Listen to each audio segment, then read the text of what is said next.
Boa noite.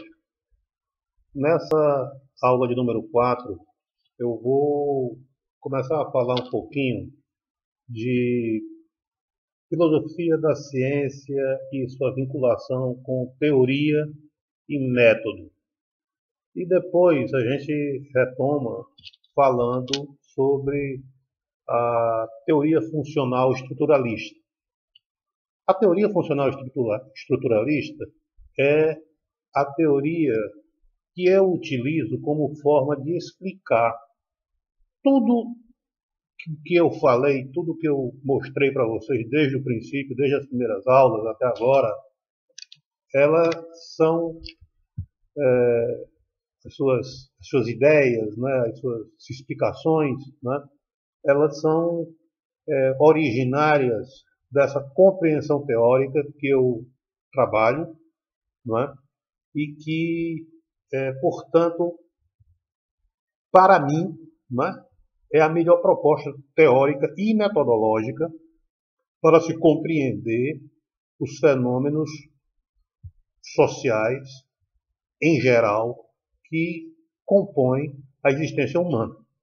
Certo? Quando eu falo fenômenos sociais em geral, eu estou me referindo aos eminentemente sociais, mas também os políticos, os econômicos, os estéticos, os religiosos, né? Ou seja, todos os comportamentos existentes numa sociedade.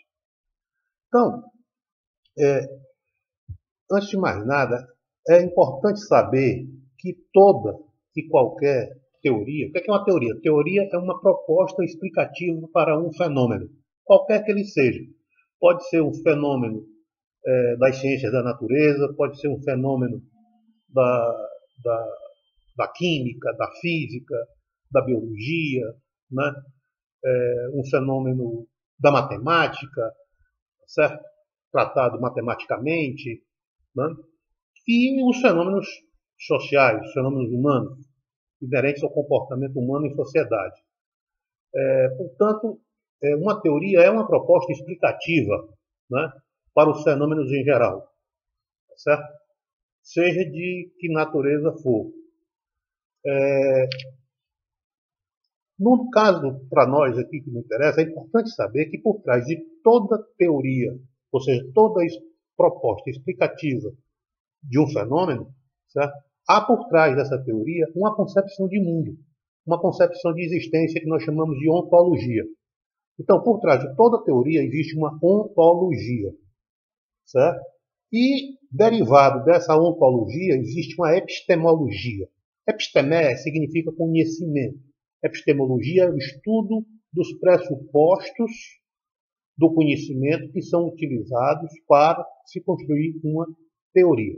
Eu vou exemplificar tudo isso a partir, né, da concepção de mundo, da concepção de existência que está por trás da teoria funcional estruturalista, que é a que eu utilizo, tá certo? E também, né, exemplificarei o que é que significa a decorrência disso em termos epistemológicos, né, que sustentam a construção da teoria funcional estruturalista. Então, veja bem, vamos tomar como um paralelo.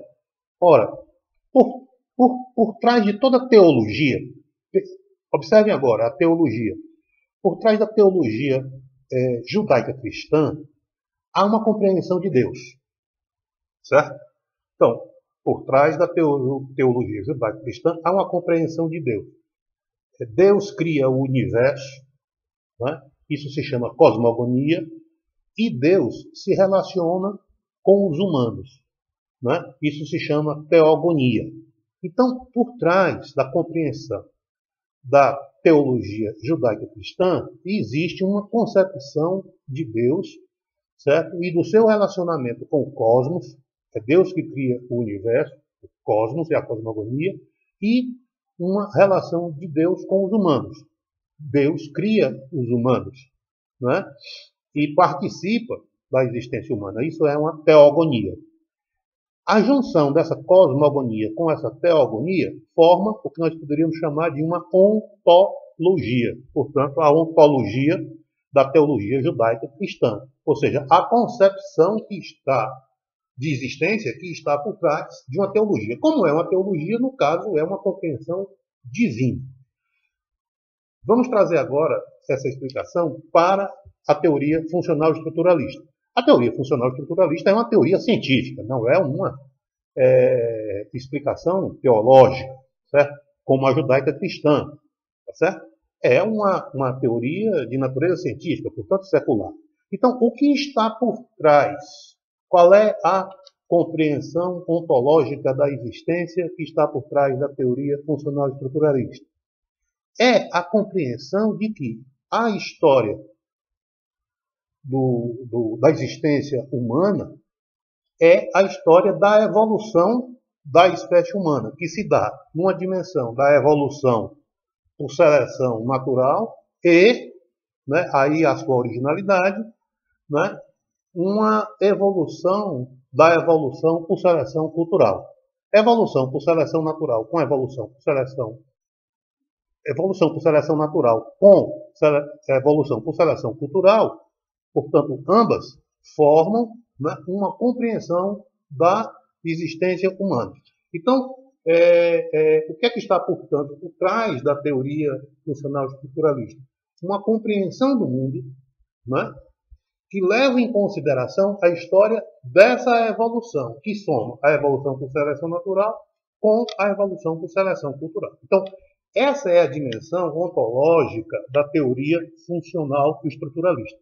Assim, portanto, quando eu, Geraldo Filho, vou estudar as sociedades humanas, tá certo? Eu vou estudar nessa perspectiva ontológica, ou seja, me interessa conhecer como, né, a evolução por seleção natural foi, né, impactando na história da espécie sapiens, que somos nós, ao lado da evolução por seleção cultural, que fez com que se criasse as mais diversas sociedades, né, ao longo da saga humana, o Homo sapiens, né, no decorrer desses 300.000 anos. Né? Nós já falamos isso na primeira aula, né, nessa retomada, essa primeira aula remota, que foi o resumo daquelas 5 primeiras aulas presenciais.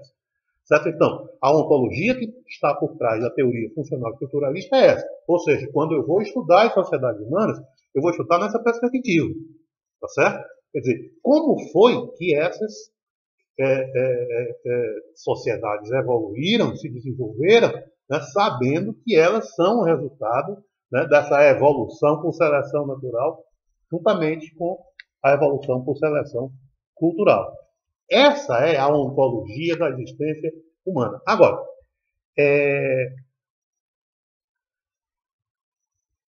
como é que eu vou fazer esse estudo? Observando, como eu já falei nas aulas anteriores, como foi que essa espécie, que no caso nós somos o Homo sapiens, a espécie sapiens, ela criou respostas, tá certo, para poder, né, sobreviver e se adaptar aos diversos ecossistemas terrestres, né, como foi o que ocorreu, né, ao longo da... Lembra como nós já falamos da filogenia da espécie sapiens? Então, veja só, da ontologia, ou seja, da compreensão de que a história da existência humana é, tá, a junção da evolução por seleção natural, que fez surgir e se desenvolver a espécie sapiens, com a evolução por seleção cultural, certo? Que ao lado dessa primeira evolução foi responsável pela criação das várias sociedades, das diversas sociedades, ao longo da saga da espécie sapiens. Certo? Se eu sei disso como uma compreensão ontológica, agora, né, a partir desse conhecimento, eu vou derivar quais são os pressupostos que eu utilizarei para construir a explicação que eu darei para esse processo. Eu sei que é assim. Agora, como é que eu vou explicar esse processo, né, para transmitir, né, certo? A história da evolução das sociedades humanas? É aí que vem os chamados pressupostos epistemológicos, ou seja, dessa concepção da existência, ou seja, dessa concepção ontológica da existência, eu vou agora derivar pressupostos epistemológicos. Epistemé significa conhecimento, pressupostos epistemológicos para poder criar uma explicação ampla, né, para esse fenômeno de desenvolvimento das sociedades humanas e sua complexificação, o que significa sua adaptação aos diversos ecossistemas terrestres. Né? Pois muito bem, então, quais são esses pressupostos epistemológicos? O primeiro deles é que, como os demais seres vivos, nós somos espécies. Né? Nós temos um gênero e temos uma espécie. Todos nós somos Homo sapiens. Certo? E, como também todas as outras espécies da natureza, classificadas, né, de acordo, né, com a tradicional taxonomia de reino, filo, classe, ordem, família, gênero, espécie. Portanto, nós somos uma espécie da natureza. É o primeiro pressuposto epistemológico. O segundo pressuposto epistemológico: como todas as espécies vivas, nós necessitamos de responder aquelas três necessidades, dar respostas àquelas três necessidades fundamentais para nutrição, para proteção e para reprodução, como nós já falamos anteriormente. Então, nós temos aqui o segundo pressuposto epistemológico, tá certo? Que são as respostas de cada sociedade às três, né, necessidades fundamentais que são inerentes a todas as outras espécies. Olha, veja, primeiro pressuposto epistemológico: somos espécie como todos os outros seres vivos estão classificados em espécies. Segundo pressuposto epistemológico, né, nós respondemos, né, a essas três necessidades fundamentais. Terceiro pressuposto epistemológico, tá certo? Essas respostas que a espécie sapiens dá, certo? Ela obedece dois níveis.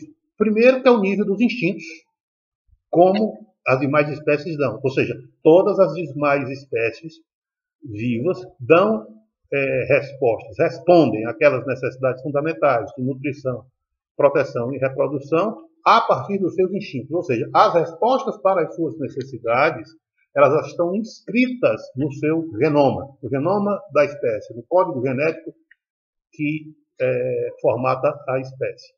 Certo? No nosso caso, nós temos dentro de nós tanto os instintos devido à nossa origem da natureza, como, né, a expressão cultural dos nossos instintos. Lembra como eu falei na aula passada? A expressão cultural dos nossos genes. O que é que era o indivíduo?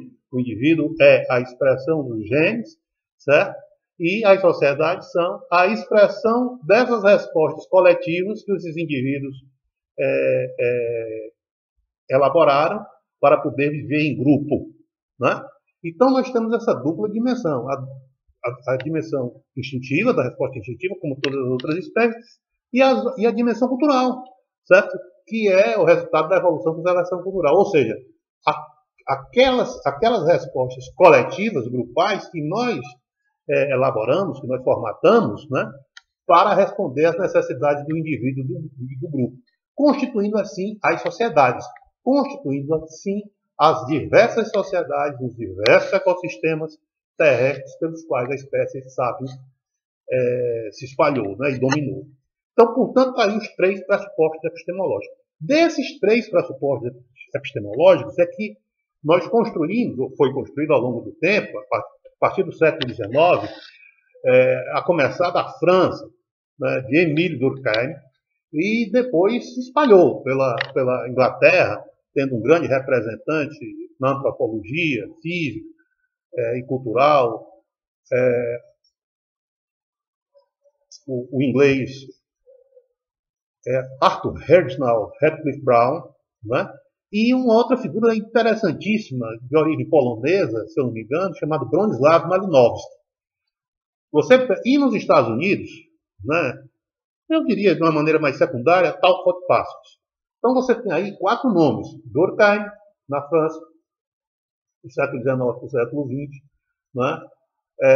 Arthur Hergnall Radcliffe Brown, na Inglaterra, Malinowski, que fica radicado na Inglaterra, é polonês, se eu não me engano, e se radica na Inglaterra, e nos Estados Unidos, Parsons. Então você tem aí 4 nomes fundamentais, que ficou conhecido como teoria funcional estruturalista.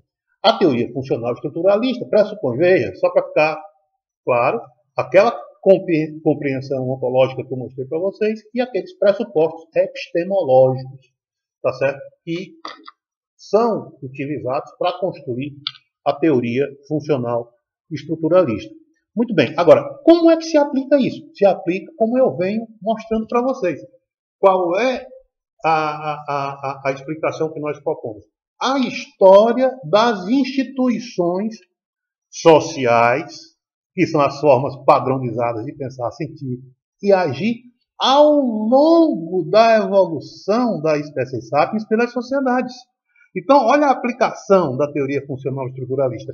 O que é que nós fazemos, né, quando vamos estudar as sociedades? Nós vamos reconstituir e explicar, tá certo, como se processou o desenvolvimento das respostas que as diversas sociedades, as respostas institucionais, certo, que as diversas sociedades deram, né, para as necessidades fundamentais da existência da espécie, em termos de nutrição, proteção e reprodução, que são as instituições sociais, ou seja, as formas padronizadas de pensar, agir e sentir.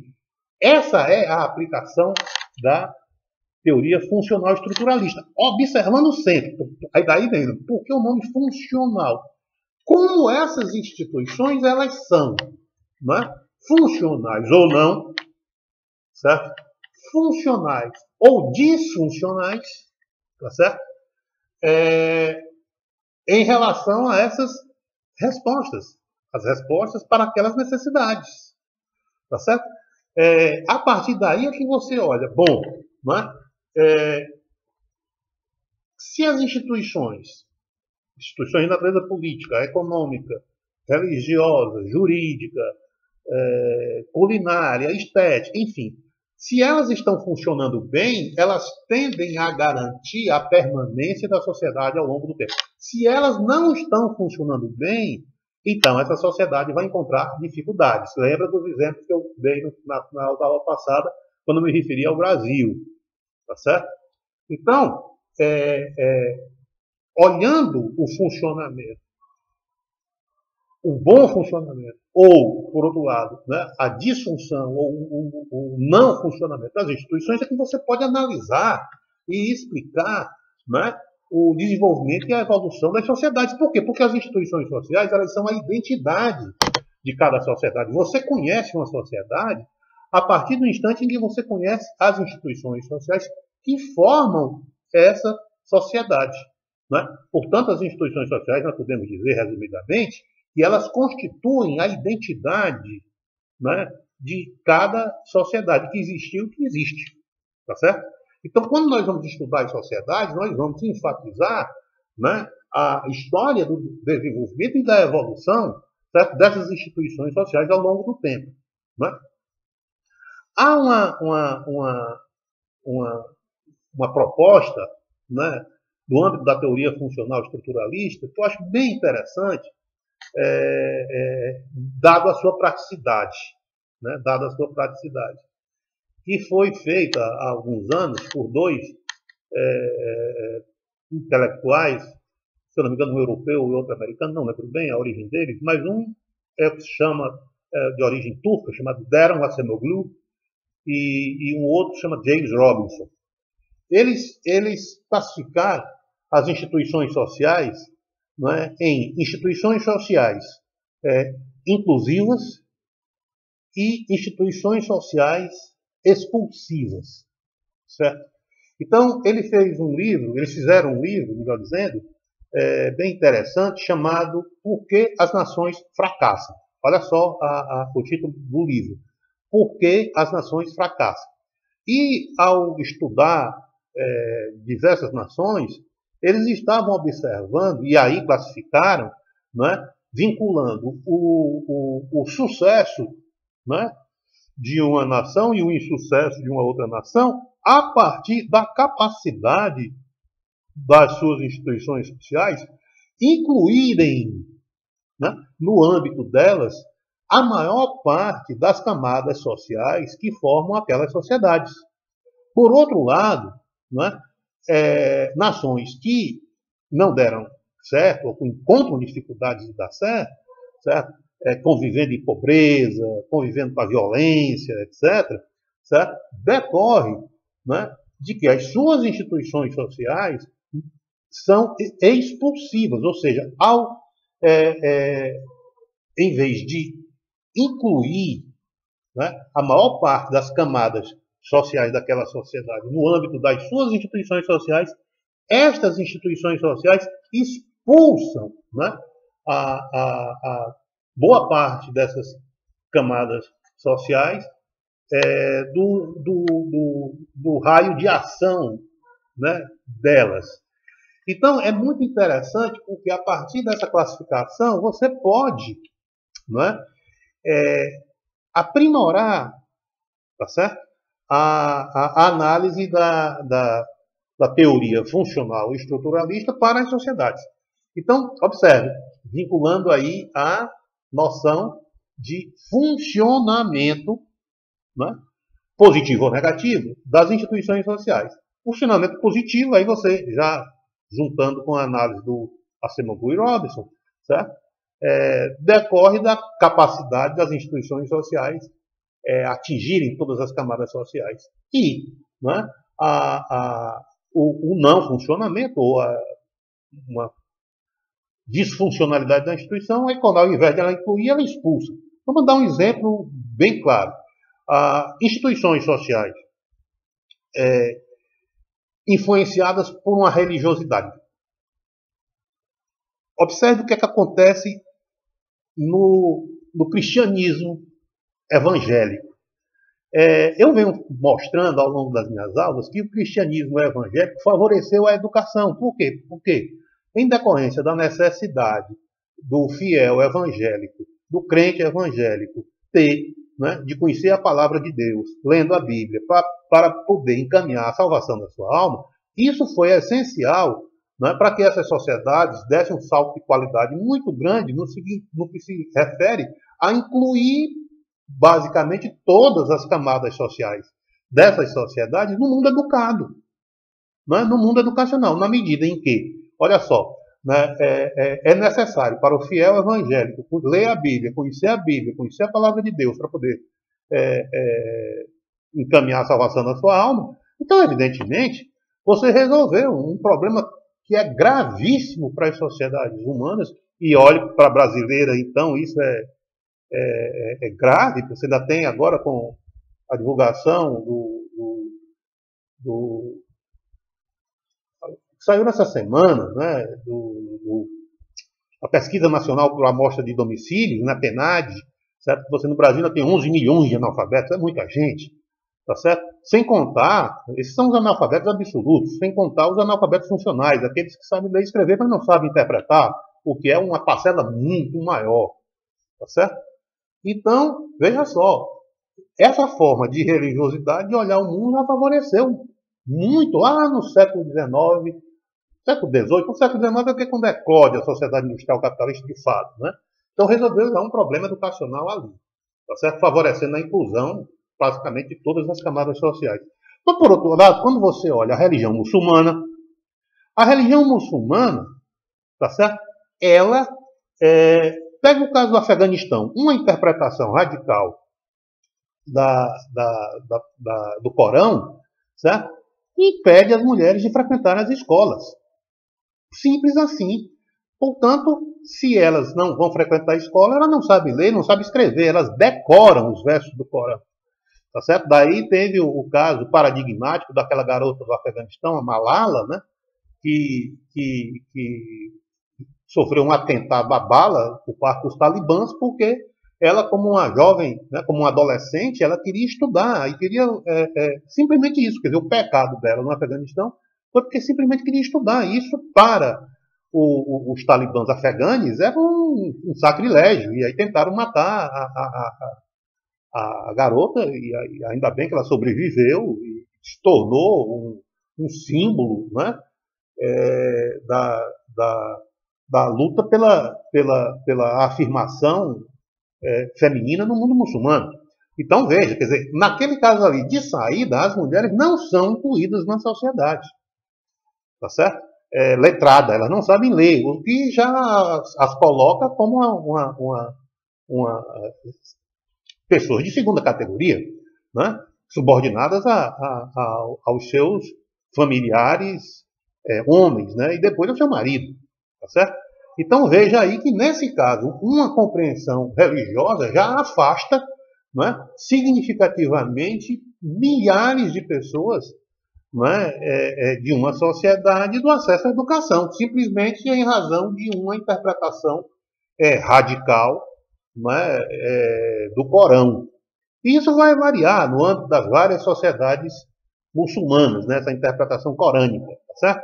Mas só para mostrar aí, para dar como exemplo, né, de como instituição, uma visão, uma compreensão, né, de mundo influencia a ação das instituições sociais. Ou seja, a instituição educacional ela pode ser inclusiva, trazendo para dentro de si todas as camadas sociais, e pode ser expulsiva, tá certo? Na medida que alija, né, do seu âmbito parcelas significativas de uma sociedade, dependendo da compreensão que se tenha da existência, né? Como no caso do exemplo que eu citei aqui para vocês. Então, veja aí um exemplo de como as instituições sociais podem ser inclusivas e podem ser expulsivas, tá certo?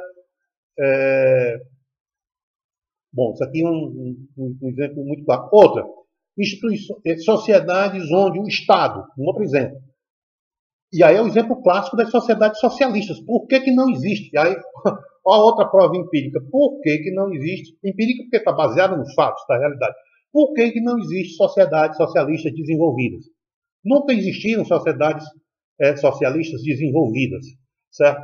Com pujança econômica capaz de levar as diversas camadas da sociedade à riqueza, né? A uma melhor condição social, né?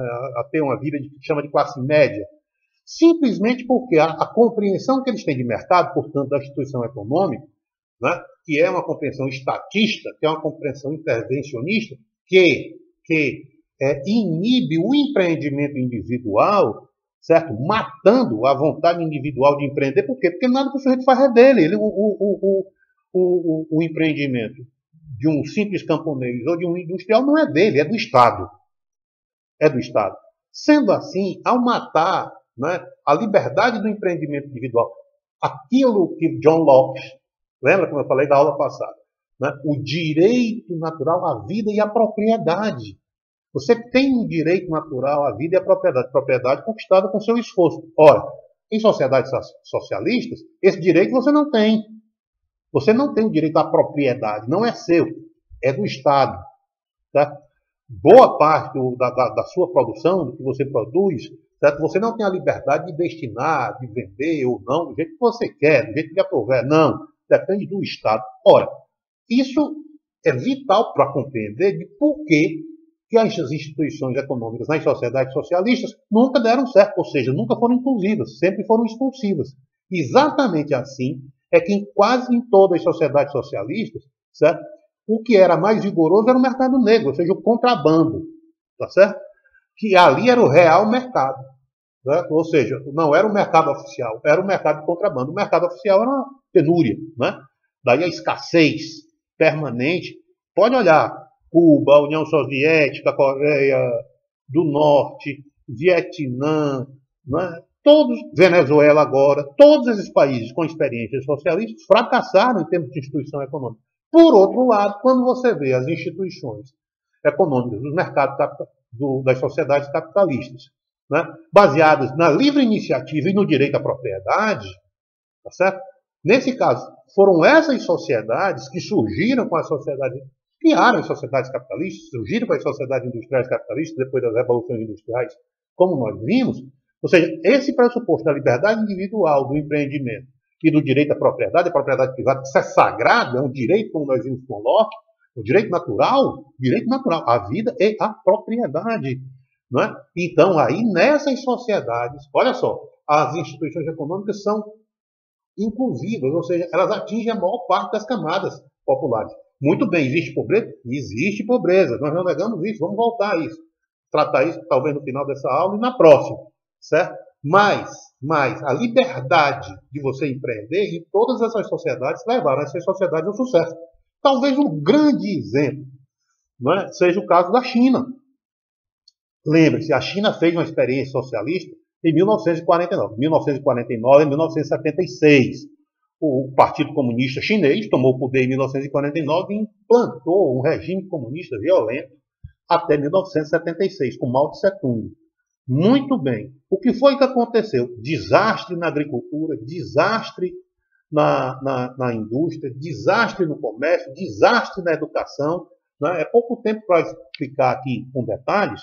Eu escrevi 2 artigos, estão aí nos blogs, aí, no blog do Pessoa, principalmente, né, que é do meu amigo Carlson Pessoa, não é, palavras, e eu mandei, acredito, para os meus alunos de administração e contábeis sobre a China. Eu dei alguns exemplos, não é, de absurdos cometidos contra a propriedade privada, contra a liberdade individual. Qual foi o resultado? Fome. Eles implementaram um programa de coletivização do campo que foi um desastre, tá certo? Obrigaram camponeses que milenarmente tinham, né, o domínio sobre o produto, né, das suas atividades de agrícolas e pecuárias, eles implantaram um regime de coletivização forçada. Você imagina, né, a famílias, né, centenárias, tá certo, que tinham a sua propriedade, propriedades agrícolas ou de pecuárias, de uma hora para outra foram obrigadas a coletivizar a produção. E o mais grave, o resultado dessa produção era comandada pelo Estado, era entregue ao Estado. O Estado era que resolvia sobre o destino ou não dessa produção. Então foi um desastre, acabou com a vontade das pessoas, logicamente, de poder produzir, porque você não tem nenhuma motivação. É como o escravo da antiguidade, né? Ou o servo da Idade Média. Quer dizer, qual é a motivação que ele tem para trabalhar,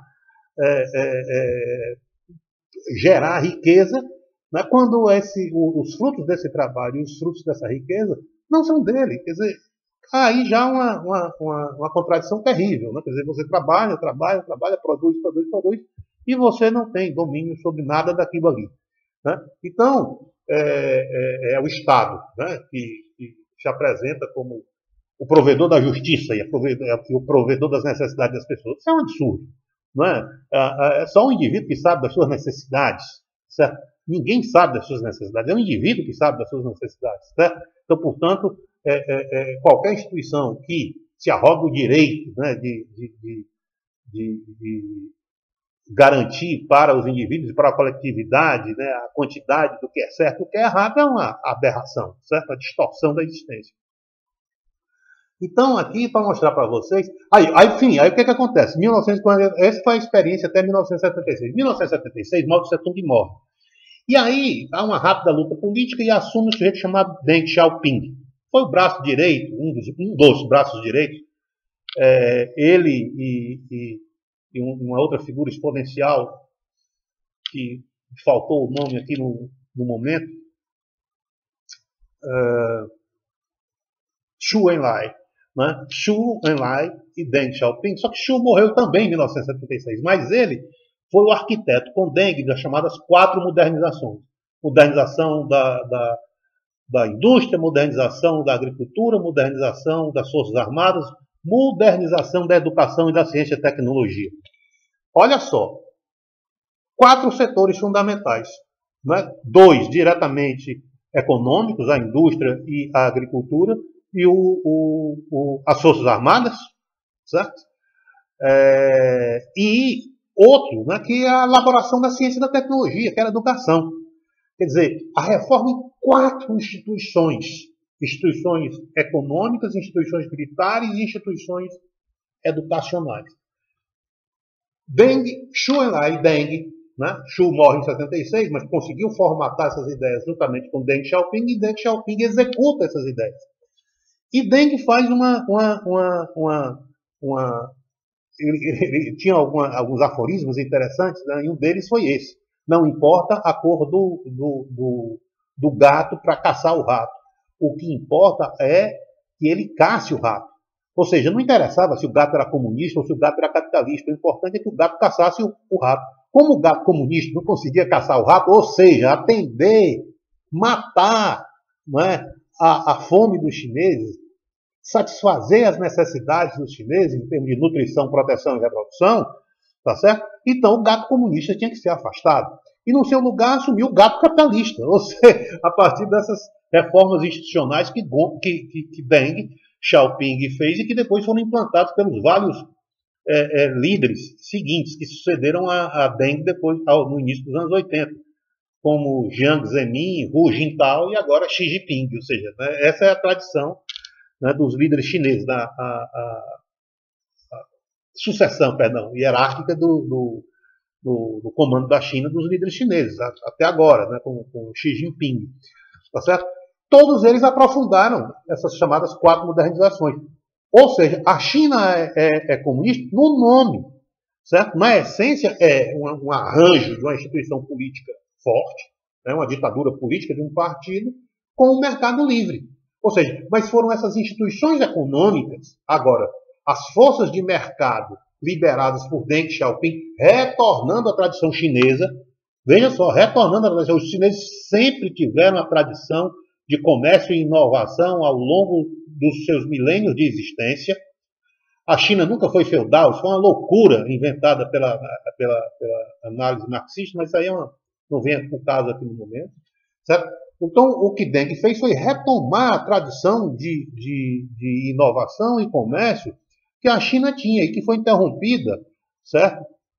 A partir de 1949. Claro, houve uma série de crises, né, que culminaram com o fim da última dinastia, 1911, com o fim da dinastia Qing, foi a última grande dinastia imperial chinesa, mas, formalmente, 1949 1976 foi essa interrupção de uma experiência louca, que é a experiência comunista, acabando na essência, a noção de direito, de liberdade, de liberdade individual, né, e do direito da propriedade, o direito da liberdade de empreender livremente e o direito à propriedade, de você ser dono, né, do resultado do seu trabalho. Né? Então é um exemplo de como é que as instituições, a compreensão do mundo, certo? No caso, uma visão política comunista e a visão política capitalista favorecem instituições que serão mais inclusivas ou menos inclusivas. Ou seja, as instituições econômicas socialistas barras comunistas, sempre levaram ao fracasso. Por isso que não tem nenhuma sociedade socialista desenvolvida, rica tecnologicamente, não é? No mundo, como também não tem nenhuma sociedade muçulmana. Não é? Olha só o que eu falei. Nenhuma sociedade muçulmana, pelas razões que eu falei. Uma predominância muito forte da religiosidade presente na esfera de toda a vida das sociedades muçulmanas. Todas as instituições sociais, no sentido social propriamente dito, da convivência das pessoas, né? A instituição política comandada pela religião, né? A instituição social comandada pela religião, tá certo? Tudo isso, né? As instituições estéticas comandadas pela religião. Ou seja, ali não há liberdade individual. Não havendo liberdade individual, evidentemente é o caminho certo para o fracasso, né, daquelas sociedades, porque suas instituições sociais se tornaram disfuncionais, porque elas não conseguirão abranger a todas as camadas sociais, a todos os segmentos sociais com os seus indivíduos. Tá certo? Então, essa aqui é a explicação, né, da proposta pela teoria funcional estruturalista. Agora, eu falei sempre da funcionalidade das instituições. Mas por que estruturalista? Estruturalista porque decorre da compreensão de que, e aí mais uma vez, né, voltem para os 3 pressupostos epistemológicos. Nós somos espécies como as demais espécies. O segundo pressuposto epistemológico. Todas as espécies elas têm 3 necessidades básicas: nutrição, proteção e reprodução. Terceira pressuposto epistemológico. Certo? As instituições sociais são as respostas que a espécie humana unicamente, né, conseguiu, né, dar para as suas necessidades, criando sociedades. Certo? Então, quando você sabe disso, significa dizer o seguinte: ora, em todas as sociedades humanas você vai encontrar uma estrutura econômica, uma estrutura política, uma estrutura religiosa, uma estrutura jurídica, uma estrutura estética, certo? Todas as sociedades humanas, sejam elas as mais simples, claro, em sociedades bem simples, sociedades tribais bem simples, essas estruturas não estão desenvolvidas no nível de complexidade como nós conhecemos, mas elas estão presentes lá. E temos latentes, mas elas estão presentes lá. Eu posso te dar um exemplo. Quer dizer, em sociedades caçadoras-coletoras, o líder, né, o macho alfa, olha só, o macho alfa, o líder, né, era definido pelas características de força física. Era importante ter força física, era importante ter resistência para liderar pequenos grupos a longas distâncias, na medida que eles eram nômades.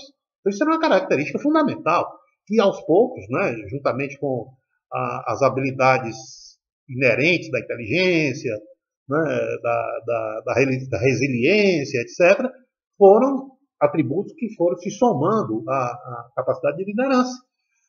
Mas está lá, né, na tribo social. Ele, ao mesmo tempo, ele era o líder político, muitas vezes ele era um líder religioso, muitas vezes era o juiz, quer dizer, ele encarnava, né, nessa liderança esses vários atributos que posteriormente serão divididos pela sociedade, na medida que a sociedade foi se tornando maior, né, se diversificando, né, na medida que foi enriquecendo, depois que se tornam sociedades sedentárias, né, criando aldeamentos, depois cidades, aí evidentemente foi se constituindo, né, uma estrutura política, uma estrutura religiosa, uma estrutura jurídica, não é? Uma estrutura militar, tá certo? Comerciantes de um lado, produtores agrícolas, artesãos de outro, quer dizer, essa complexificação é natural, tá certo? Dessa diversidade, né, dessa evolução, certo? Por seleção cultural inerente às sociedades. Mas o importante é que em qualquer sociedade você vai estudar, olha as estruturas. Tem que ter uma estrutura econômica, tem que ter uma estrutura política, tem que ter uma estrutura jurídica, tem que ter uma estrutura religiosa, tem que ter uma estrutura estética. Ponto. Logicamente, estruturas educacionais. Sim, claro. Mesmo numa sociedade ágrafa, sem escrito, existe alguém que transmite conhecimento para outras pessoas. Transmite as habilidades de caçar, de pescar, de coletar, transmite as habilidades de cozinhar, saber cuidar das crianças. Estou falando de tribos, né, bem elementares, sociedades bem elementares, mas estão lá, né? Portanto, é uma estrutura, no caso educacional. Então, aí, funcional, estrutura. Agora, quem é que constitui as estruturas? As instituições sociais.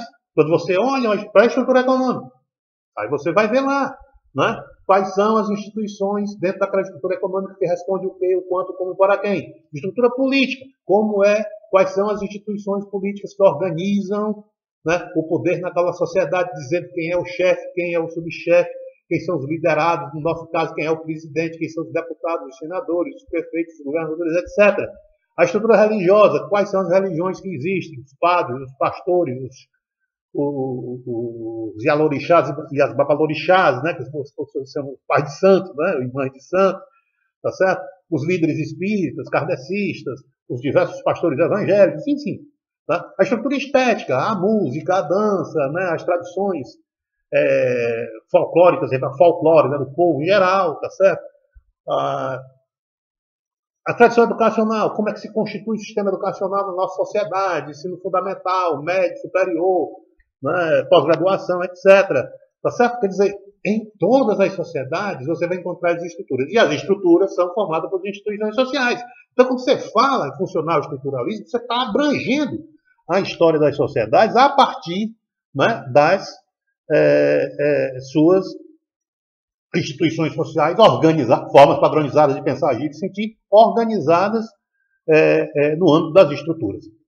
Assim, tendo isso em mente, voltemos para o final da nossa aula, quando eu falei, né, do mercado. Ora, de maneira bem objetiva, olhe agora, se distancie, se for possível, e olhe para a nossa sociedade. O que é que você vê na nossa sociedade, nas várias sociedades desenvolvidas do mundo contemporâneo? Né? Você vê o indivíduo com consciência de si próprio, né? Consciência de indivíduo, né? Que foi sendo elaborada Não é que não existisse consciência individual, logicamente existia, mas esse indivíduo, como portador de racionalidade, certo?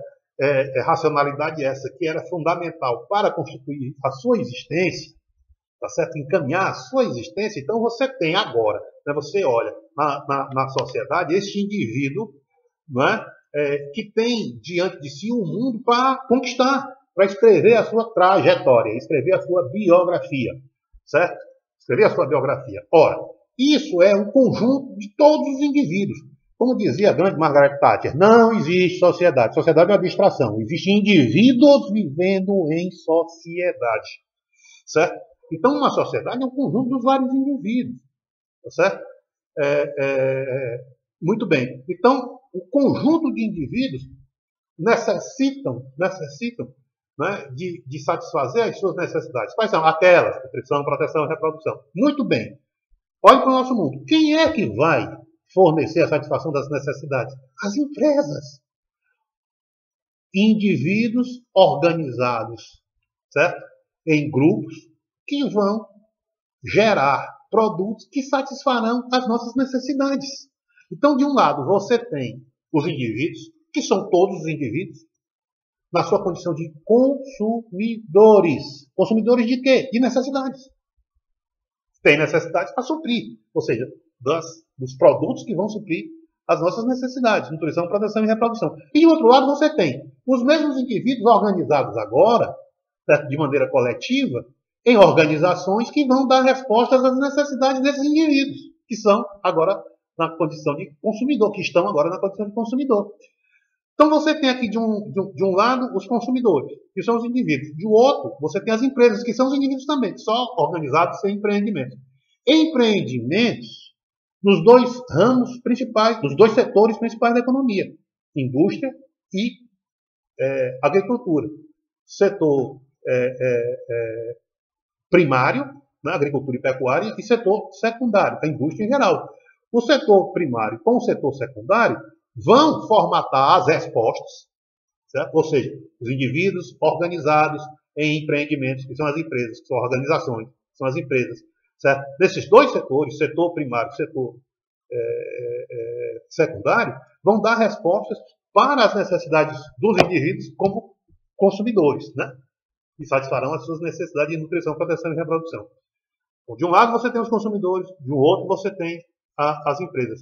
E tem o terceiro setor econômico, que faz a mediação, que faz a interligação entre as empresas, ou seja, aquilo que é produzido nas empresas e que vai levar para os consumidores, que são os serviços, certo? Os serviços, né? O comércio, né, em geral, certo?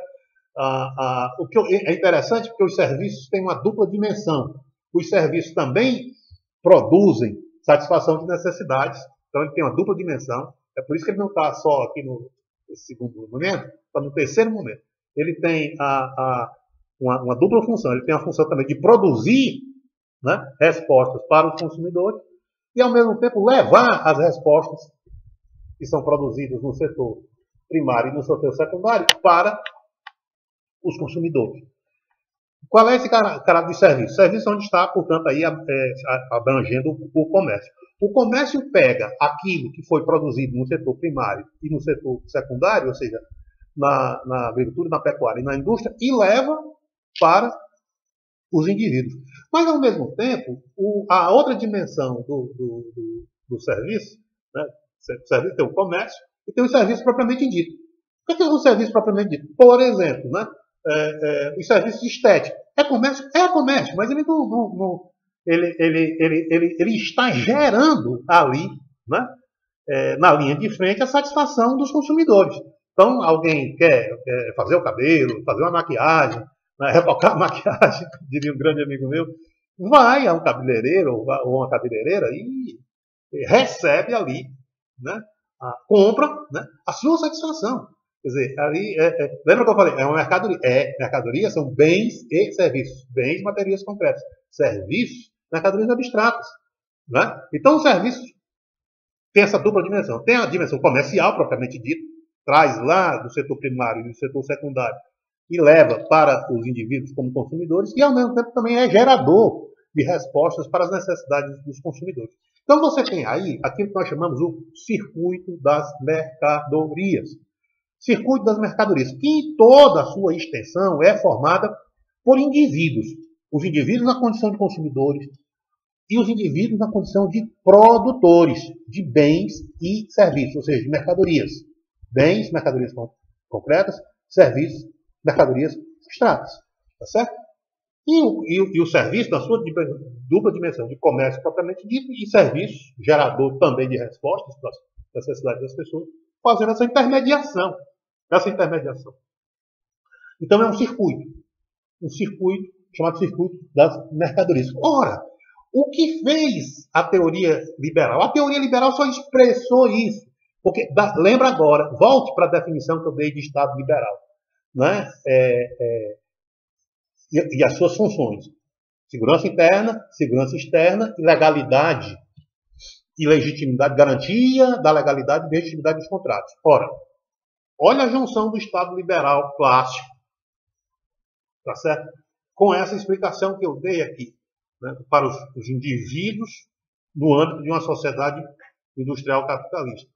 Quer dizer, as funções do Estado estão diretamente vinculadas à proteção desse circuito das mercadorias, né? Da proteção, da garantia, do acompanhamento para e passo de todos esses momentos do circuito das mercadorias. Desde você ter, né, lá a garantia de que o indivíduo pode buscar livremente a satisfação das suas necessidades, tá certo? E a garantia legal e legítima para que isso possa ser feito dentro de um espaço de normas, né, que garanta o direito de todos. Aí é que vem, aqui é o exercício prático do direito. Ou seja, todo indivíduo tem o direito de, livremente, a partir das suas capacidades, lutar pela satisfação das suas necessidades. E pode fazer isso a partir do que ele tenha como propriedade. Pode ser a sua propriedade intelectual, pode ser a sua propriedade imobiliária, enfim, da sua propriedade. Ora, isso tudo é protegido por esse arcabouço de funções constituído pelo Estado liberal clássico, né? A partir daquelas 3 funções que eu mostrei para vocês, né, na aula passada. Então você tem aqui um encontro, né, da teoria, no caso, teoria concretizada em Estado, né, no caso do Estado liberal clássico, tá certo? Pode ser, no caso da Inglaterra, isso vai se replicar, né, com as adaptações devidas, né, a várias sociedades que fizeram revoluções industriais. Veja o caso dos Estados Unidos. Os Estados Unidos nasceram como uma federação, né? Como uma federação, eles lutaram pela sua independência contra a Inglaterra. Não foi uma revolução, foi uma guerra de independência, né? Se fala Revolução Americana, não foi uma revolução, foi uma luta de independência, uma guerra de independência contra a Inglaterra, né? E eles criaram uma federação. Os Estados Unidos é uma federação originariamente dos Estados americanos, tá certo?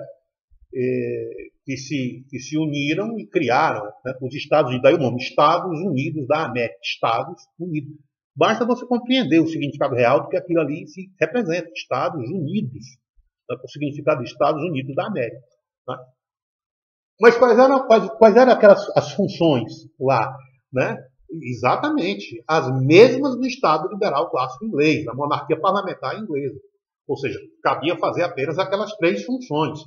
Não cabia ao Estado, isso é fundamental para compreender a teoria liberal clássica, não cabia ao Estado, certo, fazer intervenções, tá certo, na ordem econômica. A ordem econômica é o espaço da liberdade do indivíduo para conquistar a sua existência, lutar pela sua existência, na medida em que ele tem direito, né, a essa liberdade e naturalmente, como também lhe é natural o direito à propriedade.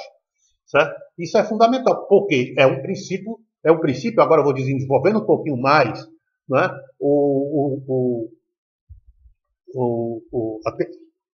A dimensão econômica, né?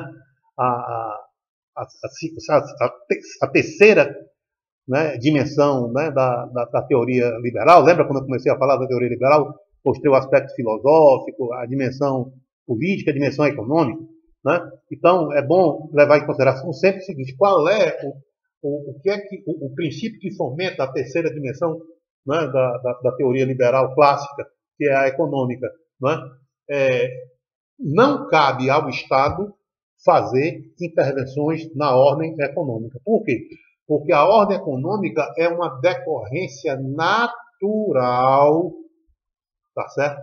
Natural dos empreendimentos individuais em busca da satisfação das suas necessidades. Ou seja, a procura de satisfazer as necessidades de cada um, de cada indivíduo, acaba naturalmente por satisfazer as necessidades de todos os outros indivíduos. Então, por exemplo, você sabe produzir cerveja, o outro sabe produzir carne, o outro sabe produzir tecidos, o outro sabe cortar cabelos, o outro sabe arrancar dentes, tá certo? O outro sabe fazer celas, o outro sabe fazer um exímio artesão, um moleiro, né? Então, as necessidades de cada um, certo? E as capacidades de cada um, tá certo?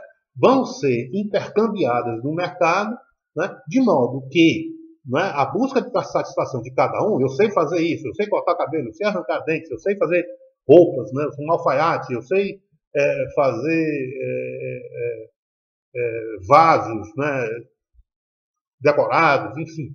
Né? Eu sei pintar casas, eu sei construir casas, né? Eu sou um comerciante, eu sou um industrial. Quer dizer, as capacidades de cada um são levadas ao mercado e o mercado naturalmente organiza a satisfação de todos. Certo? Esse é o princípio fundamental, né, que explica a terceira dimensão da teoria liberal, né?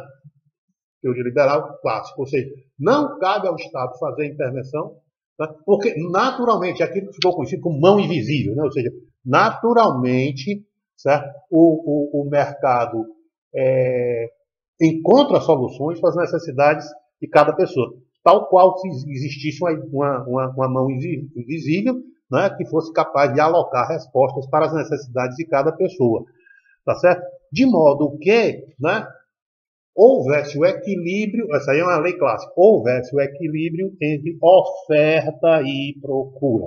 Ou seja, o que é que você vai no mercado? Você vai ofertar, tá certo? Bens e serviços que são procurados, ou seja, são demandados por outros indivíduos, que também vão ao mercado ofertar alguma coisa, para que com o resultado da oferta que ele faz de seus bens e serviços, portanto, suas mercadorias, ele possa amealhar a riqueza para satisfazer, né, as suas necessidades com outros bens e serviços que ele não produz.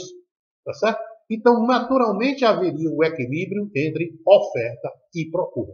Como nós falamos na aula anterior, né, nem sempre isso é verdade, né, por uma série de razões. Por quê? Porque ao lado desse princípio teórico fundamental, que é a terceira dimensão da teoria liberal clássica, né, nós vimos surgir na prática, certo? Aquele fenômeno social não imaginário que era a pobreza econômica. Significava dizer que nem sempre, certo? Nem sempre, né, a teoria liberal, na prática, ela conseguia, né, resolver as necessidades como tinha sido imaginado, teoricamente falando. Mas também é a prova, tá certo, de que a teoria liberal é uma teoria em construção, como sempre é. Nenhuma teoria é capaz de esgotar tudo, ela vai se adaptando ao longo do tempo. Era a prova de que a teoria liberal ela não foi pensada, né, por alguém ou por um grupo de indivíduos. Olha, vamos criar uma sociedade com características X, Y, Z. Não, de maneira nenhuma. Quer dizer, ela foi um conjunto de ideias que foi se organizando para explicar o que estava acontecendo à sua volta, para explicar o Estado liberal clássico que estava nascendo com suas três funções. Certo? Então, evidentemente, que a formação da pobreza econômica, que se constituiu num problema social que nós começamos a abordar na aula passada, não havia sido previsto. E, logicamente, como eu também falei na aula passada, foi se buscar soluções para isso, que foram aquelas que eu disse, né, as políticas públicas, que nós vamos tratar, né, com mais detalhes na próxima aula, porque aí eu vou falar também, né, da teoria que se opôs. E aí vocês vão ver como é interessante. A teoria que se opôs à teoria liberal foi uma teoria que inventou uma sociedade. É a diferença brutal em termos de ciência, né? Já que a ciência está constituída em uma ontologia, em pressupostos epistemológicos, mas uma ontologia e um pressuposto epistemológico que são provados, não são inventados, não são resultado de uma ficção, como será a teoria que se oporá à teoria liberal clássica, que será a teoria socialista de Marx e Engels, certo? Então, por hoje está bom, muito obrigado, boa noite.